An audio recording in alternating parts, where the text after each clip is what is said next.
I didn't even know I owned 1,300 acres until a certified letter showed up at my apartment door. No warning, no phone call, just a thick envelope with my full legal name typed in bold, like someone already knew my life was about to flip upside down. At first, I thought it was a scam. You know the type. Fake inheritance, foreign lawyer, wire transfer nonsense. I almost tossed it straight into the trash, but something stopped me. Maybe it was the return address. Maybe it was the fact that it came from a law firm 3 states away. Or maybe it was just instinct. Either way, I opened it, and that's when my hands started shaking. Because according to that letter, my great-uncle, a man I'd met maybe twice in my entire life, had passed away.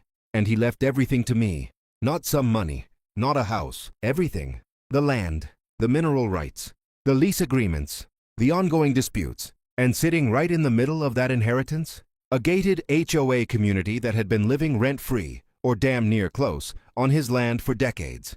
1,300 acres, and every single one of them sat on my property. I remember rereading the letter 3 times, convinced I was missing something. I wasn't rich, I wasn't connected, I wasn't some big-shot developer. I was just a guy working a regular job, living in a 1-bedroom apartment, trying to keep my head above water. So why me? I called the law firm immediately. They confirmed everything. My great-uncle had been a complicated man, quiet, reclusive. He'd acquired massive tracts of land back in the 1970s when it was dirt cheap. Over time, cities grew. Developers came knocking. HOAs popped up like weeds, and he let them. At least that's what everyone thought. What he actually did was lease the land to the HOA under a long-term agreement. Cheap rent, locked-in rates, automatic renewals. The kind of deal that looks generous until you read the fine print. And apparently, no one had read the fine print, including the HOA board. The lawyer paused before saying this next part, like he was bracing himself. Before he passed, your great-uncle instructed us to make sure you understood one thing very clearly. I swallowed. He believed the HOA had been exploiting him, and he left you full authority to correct that. Correct it. That word stuck with me. I asked for copies of everything. Deeds, maps, contracts, amendments, handwritten notes. The lawyer sent over a digital folder so big it took 10 minutes to download. That night I didn't sleep. I read, and the more I read, the angrier I got, because the HOA hadn't just been paying cheap rent. They'd been bullying him. Late payments, unauthorized expansions, private amenities built without approval, threatening letters, legal intimidation. At one point, the HOA president had actually written, in an email, "You're old, and this land will be ours soon anyway." I felt my jaw clench so hard it hurt. This wasn't a misunderstanding. This was entitlement, and it didn't stop there. Buried deep in the documents was the real bombshell. A clause, a single clause that changed everything. If ownership of the land transferred due to death, the new owner had the right to reassess and reset lease terms within 90 days, including rent, including penalties, including back payments. My heart started pounding. I called the lawyer back. He didn't sound surprised. "Yes," he said calmly, "that clause is enforceable." "How enforceable?" I asked. "Extremely." I hung up and just sat there in silence. These people had built their entire lives on land they didn't own. Houses, pools, clubhouses, tennis courts, private roads, security gates, all of it, on my land. And they had no idea what was coming. The HOA found out about the inheritance a week later. Not from me, from their own legal counsel. That's when my phone started blowing up. Emails, voicemails, messages that started polite and ended aggressive. One board member wrote, "We expect continuity and cooperation." Another said, "You should honor the legacy agreement." And my personal favorite, "Don't get greedy. This community has power." Power. That word again. They hadn't even met me yet. They hadn't asked who I was, what I wanted, or how I felt. They just assumed I'd roll over, just like they thought my great-uncle had. So I did the one thing they didn't expect. I drove out there. 1,300 acres looks different when you're standing on it. Endless green, perfectly manicured lawns, expensive homes lined up like trophies, security guards at the gate who didn't know what to do when I told them my name. They let me in after making a call. As I drove through the community, I felt it. The arrogance, the comfort, the assumption that this place was untouchable. And then I saw the clubhouse. 3 stories, stone facade, water features, a banner out front that read, "Board meeting, members only." I smiled. Because I wasn't a member. I was the landlord. and they had no idea how angry I really was.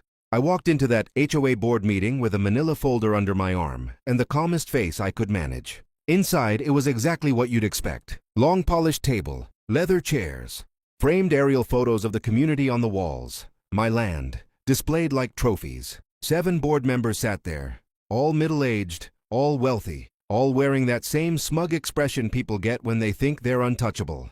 The HOA president stood up first. Tall guy, perfect teeth, golf tan. "Well," he said, smiling like this was a networking event, "you must be the beneficiary." Not my name. Not sir. Not even fake respect. Just beneficiary. I introduced myself anyway and took a seat. He gestured to the room. "We wanted to welcome you and explain how things work here." That's when I knew. They didn't see me as the owner.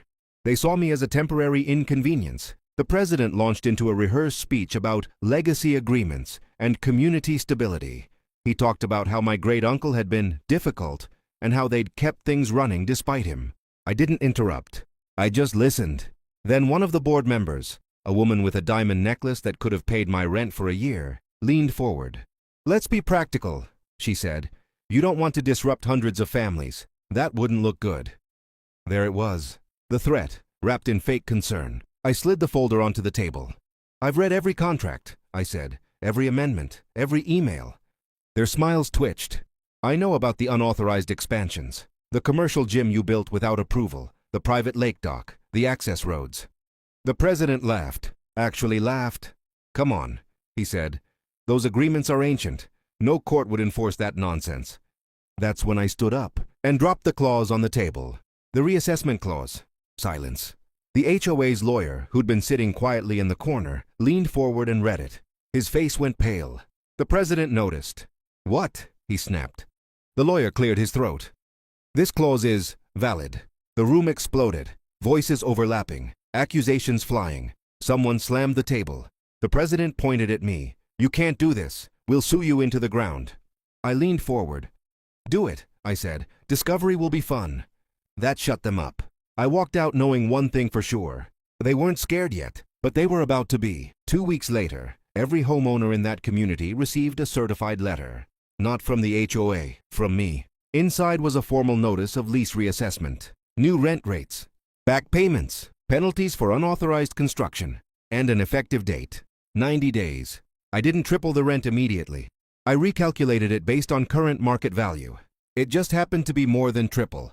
The reaction was instant. Panic, anger, denial. My voicemail filled up with messages that swung wildly between begging and rage. One guy screamed that I was destroying lives. Another woman sobbed about her kids. Then came the threats. Anonymous letters, online harassment. Someone even tried to dig into my personal life. And then the HOA made their dumbest move yet. They stopped paying rent entirely. Their logic? Starve me out. Force me into court. So I responded. I sent default notices. Every missed payment triggered penalties. Interest compounded. The numbers got ugly fast. That's when banks got involved. Turns out, a lot of those homes were mortgaged. And lenders don't like uncertainty, especially when the land under the house isn't owned by the homeowner. Property values tanked overnight. For sale signs popped up like mushrooms. The HOA president called me personally. His voice wasn't smug anymore. "We can negotiate," he said. I told him the rate just went up again. They sued me. Of course they did. The courtroom was packed. Media everywhere. Homeowners glaring at me like I'd personally burned their houses down. The HOA's attorney painted me as a villain. Greedy, heartless, opportunistic. Then my lawyer stood up and dismantled them piece by piece. Emails, documents, photos of unauthorized structures, and finally, testimony about how they'd treated my great-uncle. The judge didn't look impressed. When the HOA president took the stand, he slipped, admitted they'd ignored contractual obligations, admitted they assumed ownership would eventually transfer. The judge leaned forward. "You assumed," he said slowly, "that you could take what wasn't yours." Silence. Ruling came down 2 weeks later, in my favor. Full enforcement. Back payments owed, no injunction. The HOA was finished. 6 months later, that community looked different. Quieter, smaller. The HOA dissolved. Some homeowners negotiated individual leases. Others sold at a loss. The clubhouse? Mine now. I didn't evict families. I gave options. But I made one thing very clear. Entitlement has a price, and they'd been avoiding it for decades. As for me, I quit my job, hired a land management firm, and turned 1,300 acres of stolen comfort into a future. Not because I was greedy, but because respect matters. And they forgot that.